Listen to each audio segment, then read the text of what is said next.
adik-adik, selamat datang di Sophia Elevate Academy Channel. Channel yang akan membahas berbagai macam soal ujian untuk membantu adik-adik dalam mempersiapkan diri menghadapi ujian di sekolah.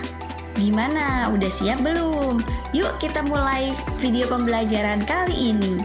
Oh iya, jangan lupa ya untuk subscribe, like, dan share, serta nyalakan notifikasinya agar kalian tidak ketinggalan video-video berikutnya.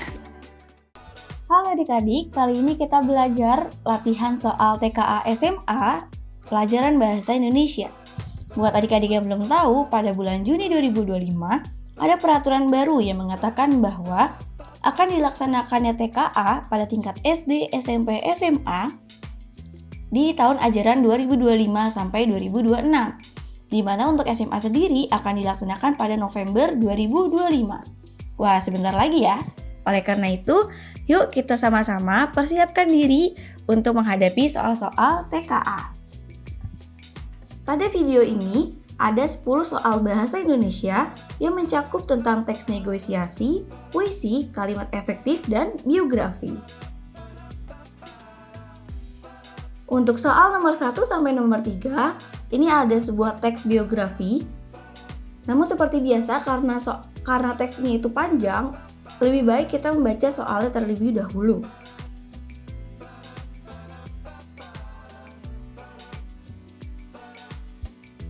Soal pertama, apakah yang menjadi penyebab kematian Mahatma Gandhi menurut teks biografi tersebut? A. Bentrokan dengan penjajah Inggris. B. Ditembak oleh penganut Hindu ekstremis. C. Penyerangan oleh demonstran kulit putih. D. Kelaparan karena sumpah berpuasa sampai mati. E. Bentrokan dengan masyarakat yang anti terhadap Gandhi. Soal nomor 2. Menurut Anda, hal apakah yang membuktikan bahwa Mahatma Gandhi anti kekerasan? A. Melawan penjajah Inggris dengan aksi boikot. B. Mengadu domba agama Hindu dan Islam. C. Mendobrak sistem kasta dalam agama Hindu.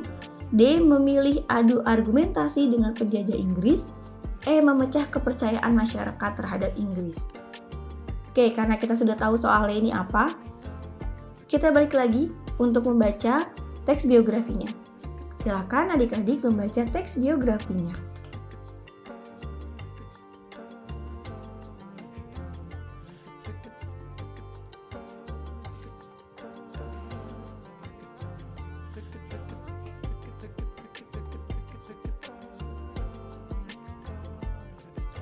Oke, setelah kita baca soalnya, kita bisa langsung menjawab pertanyaan nomor 1.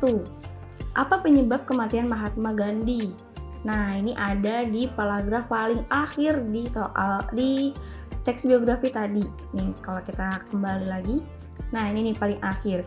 Gandhi ditembak di depan umum pada jarak dekat oleh penganut Hindu ekstremis karena Gandhi dinilai terlalu membela umat Islam di India maupun Pakistan pada saat itu. Jadi nomor 1 jawabannya adalah yang B.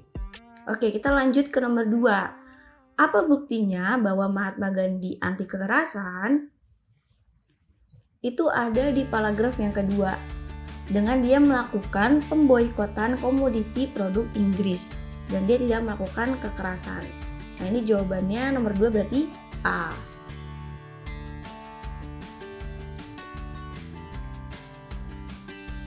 Soal nomor 3, urutkan peristiwa kisah hidup Mahatma Gandhi secara kronologis sebelum akhirnya ia wafat. Oke, mari kita mengingat kembali teks biografinya. Namun karena di sini tidak ada penjelasan bagaimana sebelum dia kembali ke India, jadi kita bisa menjadikan acuan di bagian akhir-akhirnya ya, peristiwa akhir-akhir sebelum dia wafat gitu. Oke, di peristiwa yang pertama ini ada peristiwa ketika dia pulang ke India tuh mempengaruhi Indian National Congress. Setelah itu dia memboikot komoditi produk Inggris dan selanjutnya dia berusaha mendamaikan antara umat beragama Hindu dan umat beragama Islam. Baru setelah itu beliau wafat.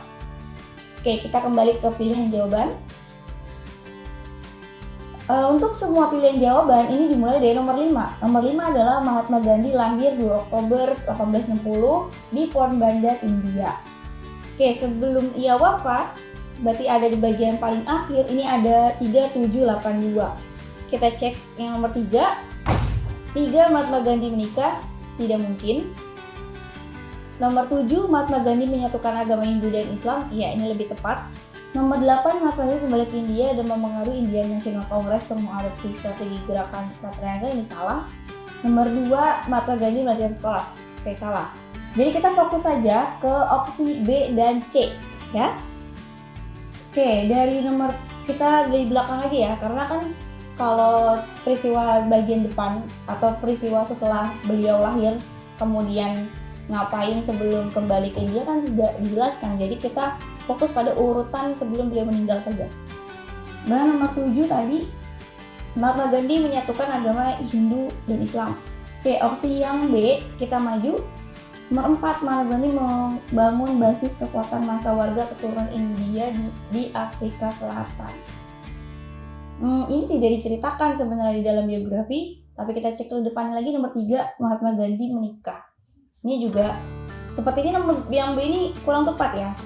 Coba kita cek yang C. Nomor 7 tadi sudah, Mahatma Gandhi menyatukan agama Hindu dan Islam. Kemudian sebelum itu nomor 1, Mahatma Gandhi memimpin gerakan boikot produk Inggris. Kemudian nomor 8, Mahatma Gandhi kembali ke India dan mempengaruhi Indian National Congress. Oke, ini kita sudah tahu jawabannya. Yang tepat adalah yang C. Coba kalau misalnya kita urutkan dari nomor 5, Mahatma Gandhi lahir 2 Oktober 1860 di Porbandar, India. Kemudian nomor 3, Mahatma Gandhi menikah. Nomor 2, Mahatma Gandhi melanjutkan sekolah. Nomor 6, Mahatma Gandhi memutuskan untuk mengembangkan karirnya sebagai pengacara di Afrika Selatan. Kemudian nomor 4, Mahatma Gandhi membangun basis kekuatan massa warga keturunan India di Afrika Selatan. Kemudian nomor 8, Mahatma Gandhi kembali ke India dan memengaruhi Indian National Congress untuk mengadopsi strategi gerakan Satyagraha. Kemudian nomor 1, Mahatma Gandhi memimpin gerakan boikot produk Inggris. Dan terakhir, Mahatma Gandhi menyatukan agama Hindu dan Islam. Oke, ini yang sesuai urutan kronologis sebelum akhirnya Mahatma Gandhi wafat. Soal nomor 4 sampai nomor 6 ini adalah teks puisi. Seperti biasa kita baca dulu soalnya, baru nanti teks puisinya. Nomor 4, setelah membaca puisi Resonansi Indonesia, bagaimana suasana hati digambarkan oleh penulis? A. Haru, B. Optimis, C. Syahdu, D. Pesimis, E. Sedih. Mari sama-sama kita membaca teksnya. Resonansi Indonesia karya Ahmadun Yos'i Herfanda. Bahagia saat kau kirim rindu, termanis dari lembut hatimu. Jarak yang memisahkan kita, laut yang mengasuh hidup nahkoda, pulau-pulau yang menumbuhkan kita, permata zamrud di kalustiwa. Kau dan aku, berjuta tubuh satu jiwa. Kau samaikan benih-benih kasih, tertanam dari manis cintamu. Tumbuh subur di ladang tropika, pohon pun berbuah apel dan semangka. Kita petik bersama bagi rasa bersaudara. Kau dan aku, berjuta kata satu jiwa. Kau dan aku, siapakah kau dan aku? Jawa, Cina, Batak, Arab, Dayak, Sunda, Madura, Ambon, atau Papua? Ah, tanya itu tak penting lagi bagi kita. Kau dan aku, berjuta wajah satu jiwa. Ya, apalah artinya jarak pemisah kita? Apalah artinya rahim ibu yang berbeda? Jiwaku dan jiwamu, jiwa kita, tulus menyatu dalam genggaman burung Garuda. Nah, kira-kira apa adik-adik suasana hati yang digambarkan oleh penulis? Ya, kita bisa lihat dari bait terakhir ada kalimat jiwaku dan jiwamu, jiwa kita. Kemudian tulus menyatu dalam genggaman burung Garuda. Nah, ini menggambarkan optimisme ya. Jadi bukan pesimis, bukan sedih, bukan haru ataupun syahdu. Jadi nomor 4 jawabannya yang B. Soal nomor 5. Apa gagasan yang ingin disampaikan penulis melalui puisi tersebut? A. Kritik terhadap orang-orang yang berbeda suku bangsa. B. Optimisme untuk menyatukan perbedaan di Indonesia. C. Keluhan karena terlalu banyak perbedaan di Indonesia. D. Kobaran semangat untuk kemerdekaan Indonesia. E. Kritik terhadap pemerintah yang menciptakan perbedaan di Indonesia. Nah, gagasan pada puisi biasanya adalah terdapat di kalimat-kalimat yang sering diulang di dalam puisi tersebut untuk menegaskan apa yang ingin disampaikan oleh si penulis gitu. Nah, kalau diperhatikan dalam puisi ini ada kalimat yang diulang-ulang ya, seperti ini. Kau dan aku berjuta tubuh satu jiwa. Kemudian ada lagi, kau dan aku berjuta kata satu jiwa. Kemudian ada lagi, kau dan aku. Kemudian ada lagi, kau dan aku berjuta wajah satu jiwa. Nah, berjuta wajah, berjuta tubuh, berjuta kata, berarti kan ini banyak perbedaan ya. Tapi digabungkan dengan kata satu jiwa. Nah, satu jiwa berarti kita tuh bisa menjadi satu gitu, walaupun berbeda-beda. Maka yang ingin disampaikan penulis adalah optimisme untuk menyatukan perbedaan di Indonesia. Jawabannya yang B. Soal nomor 6. Dalam puisi tersebut terdapat kata satu jiwa yang digunakan secara berulang. Makna dari kata satu jiwa yang dimaksud oleh penulis adalah memiliki A. Satu bahasa, B. Satu suku bangsa, C. Tujuan yang sama, D. Kebatinan yang sama, E. Kerohanian yang sama. Ini sama dengan soal nomor 5 ya sebelumnya tadi, bahwa ada kata satu jiwa yang terus-terus terulang.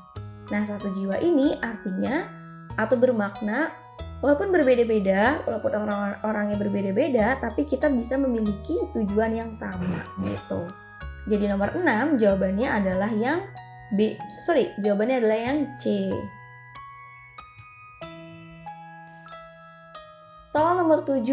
Kalimat resensi yang tepat untuk menilai kelebihan kutipan di atas adalah, oke, kita ingat terlebih dahulu apa itu resensi.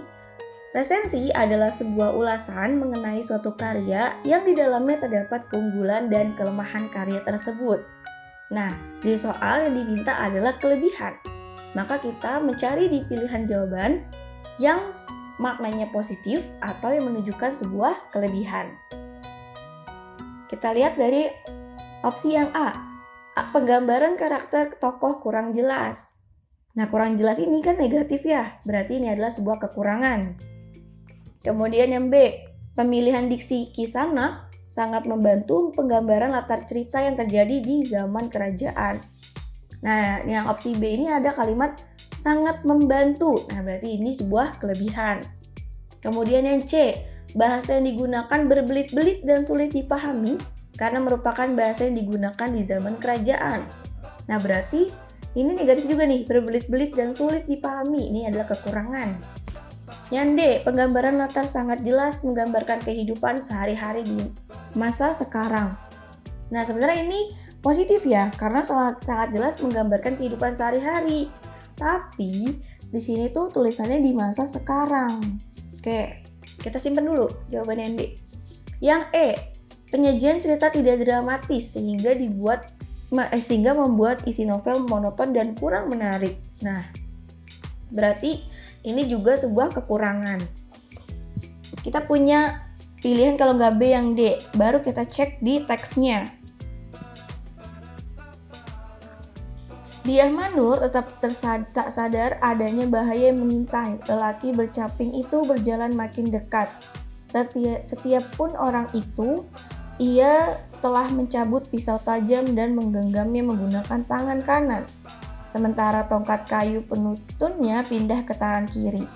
Orang itu berencana memaksa Diah Manur untuk mengikutinya, dan apabila perempuan yang menjadi sasarannya itu tidak mau, tersedia pilihan lain, menenggelamkan pisau itu ke tubuh Diah Manur. Kisanak, aku ada perlu denganmu, kata orang itu. Siapa kamu? Balas orang itu. Apakah Kisanak bernama Rangsang Kumuda? Kalau dilihat dari teksnya, ada Kisanak. Nah, Kisanak ini menggambarkan zaman kerajaan ya, bukan zaman saat ini gitu. Jadi jawaban yang lebih tepat untuk nomor 7 adalah yang B.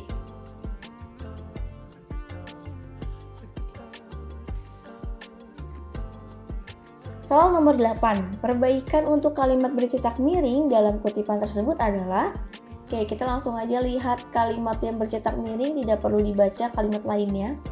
Saat ini para siswa-siswa sedang mengamati pertumbuhan tanaman wortel.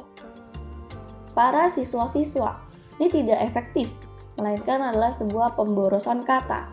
Kenapa? Karena kata para itu artinya banyak, siswa-siswa itu juga banyak. Jadi bisa pilih salah satu, mau para siswa saja atau siswa-siswa yang digunakan. Oke, kita cek di opsi A. Opsi A itu siswa semuanya sedang mengamati.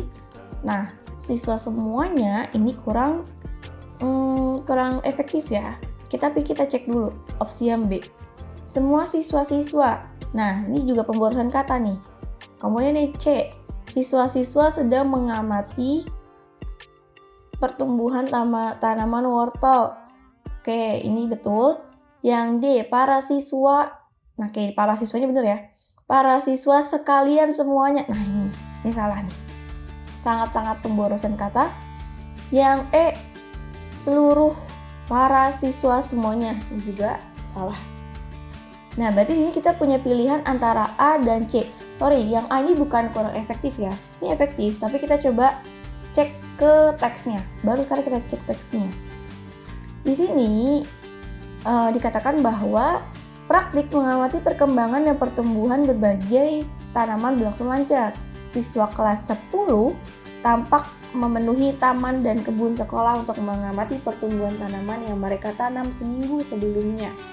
Saat ini para siswa-siswa sedang mengamati pertumbuhan tanaman wortel. Nah, berarti bukan semua siswa di sekolah tersebut yang mengamati pertumbuhan wortel, tapi hanya siswa kelas 10 saja.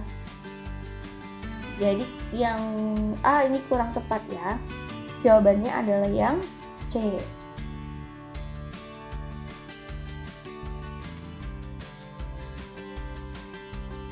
Soal nomor 9. Cermatilah kutipan berikut. Kalimat yang tepat untuk melengkapi paragraf rumpang tersebut adalah, nah, untuk melihat kalimat yang tepat, biasanya itu dilihat dari kalimat sebelumnya. Ada kata yang diulang dari kalimat sebelumnya di kalimat selanjutnya. Nah, kata yang terulang itu adalah seperti gagasan utamanya atau seperti topik yang dibicarakan di seluruh paragraf gitu ya. Oke, kita baca dulu kalimatnya, kutipannya. Agar para entrepreneur tersebut lebih mempunyai daya saing, kompetisinya harus didukung dengan iptek. Jika itu terjadi, itulah yang disebut dengan technopreneur, entrepreneur berbasis iptek. Presiden Indonesia menargetkan bahwa hingga akhir tahun 2019 nanti, paling tidak Indonesia mempunyai 1000 technopreneur. Hanya dengan menyiapkan sumber daya manusia yang berkualitas dan berdaya saing, seperti technopreneur, secara terencana dan berkesinambungan, kancah perdagangan dan industri di masa depan akan menjadi milik kaum muda Indonesia. Oke, kalau kita perhatikan, kata yang sering terulang adalah entrepreneur dan technopreneur. Kemudian di titik-titik ini, kata sebelumnya, di kalimat sebelumnya ini ada kata mempunyai 1000 technopreneur. Jadi seharusnya kalimat titik-titik ini masih berhubungan dengan technopreneur gitu ya. Oke, kita cek di pilihan jawaban yang pertama. Opsi yang A, saat menjadi pengusaha secara tidak langsung kita telah memberikan kontribusi untuk menyiapkan lapangan pekerjaan. Ini sebenarnya masih berhubungan sama entrepreneur ya, tapi kalimatnya belum nyambung karena sebelumnya ini kan bahasnya technopreneur dan kalimat yang selanjutnya yang di sini ini membahas tentang masih berhubungan sama technopreneur. Jadi yang A kurang tepat. Kemudian yang B, dengan terciptanya technopreneur yang mendekati rasio tersebut, tentu akan menjadi harapan baru bagi yang menginspirasi banyak pihak. Nah, ini sebenarnya udah nyambung. Dan ada kata teknopreneur juga yang diulang. Jadi jawabannya yang tepat adalah yang B. Kalau kita lihat jawabannya C sampai E, ini tidak dibahas ya, tidak dibahas di dalam teks.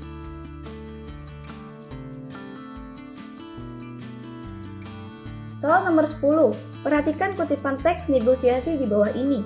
Kalimat berupa pengajuan usulan yang santun untuk melengkapi teks negosiasi adalah teks negosiasi itu kan teks tawar-menawar ya. Kalau tawar-menawar berarti adanya pertentangan nih antara si A dengan si B. Ada perbedaan pendapat antara si A dan si B. Dan yang diminta di dalam soal adalah kalimat pengajuan usulan yang santun. Maka nanti kita harus mencari pilihan jawaban yang santun dan juga teks negosiasi yang nyambung gitu ya. Kita baca teksnya dulu. Nita, Bu, kelas 2 nanti aku masuk jurusan IPS ya. Ibu, titik-titik. Nita, aku suka mata pelajaran sosiologi, Bu. Aku ingin menjadi sosiolog. Lagi pula, aku akan tetap bisa belajar matematika meskipun memilih jurusan IPS. Ibu, oh iya sudah kalau begitu. Yang penting kamu rajin belajar ya. Nita, pasti Bu, terima kasih. Oke, kita cek di pilihan jawaban yang A. Terserah kamu sajalah, kamu ini yang akan menjalani padahal ibu sudah menyarankanmu masuk IPA. Nah, di sini ibunya lebih ke marah ya. Marah tapi ya udah gitu. Marah jadi itu bukan kalimat pengajuan atau usulan yang santun. Kemudian yang B, jangan Nisa, alangkah baiknya kamu mendalami pelajaran sosiologi saja. Nah ini lebih gak nyambung ya, karena sebenarnya kan Nisa memang mau pelajaran sosiologi gitu. Jadi yang B udah pasti salah. Yang C, kamu ini bagaimana sih Nisa? Jurusan IPS itu tidak sesuai dengan kemampuanmu. Nah ini ibunya bernada seperti marah ya. Kamu itu kan hanya mampu di mata pelajaran matematika saja gitu. Padahal yang diminta di soal adalah pengajuan usulan yang santun. Jadi yang C ini kurang tepat. Yang D, loh kenapa nak? Bukannya kamu pandai matematika? Kenapa tidak masuk jurusan IPA saja? Sepertinya jurusan IPA lebih cocok untukmu. Nah ini kalimat yang nyambung ya. Kalimat yang nyambung dengan usulan dan usulan yang santun juga. Dengan ibunya bertanya terlebih dahulu, tidak langsung marah, apalagi judgement. Dan ini juga sesuai dengan negosiasi tadi, ada tawar-menawar. Jadi ibunya tuh merasa dia ini lebih pintar ke matematika, kenapa nggak IPA aja gitu ya, daripada ke IPS. Nah kemudian tapi kan di sini dijawab lagi sama si Nisa karena dia suka pelajaran sosiologi gitu. Jadi yang tepat ini jawabannya yang D. Tapi kita lihat satu lagi ya, yang E. Bagaimana kalau kamu masuk IPS saja agar kamu bisa mengembangkan minat kamu terhadap pelajaran sosiologi? Nah ini kan sebenarnya dia emang mau masuk sosiologi ya. Kenapa harus dikasih saran IPS itu, kayak ini nggak nyambung banget gitu. Jadi nomor 10 jawabannya yang D. Gimana? Udah paham belum sama pembahasannya? Kalau ada adik-adik yang belum paham, bisa banget untuk tulis di kolom komentar. Nanti kita bisa berdiskusi lebih lanjut. Oh iya, Sophia Elevate Academy juga menyediakan tutor-tutor untuk membantu adik-adik yang mau les privat secara online ataupun offline. Jika ada yang berminat, silakan menghubungi nomor yang ada di bawah ini. Dan untuk adik-adik yang mau soal-soal ujian di sekolahnya, kami bahas di video berikutnya. Silakan untuk mengirimkan soal ujian kalian ke email kami ya. Sampai jumpa di video berikutnya.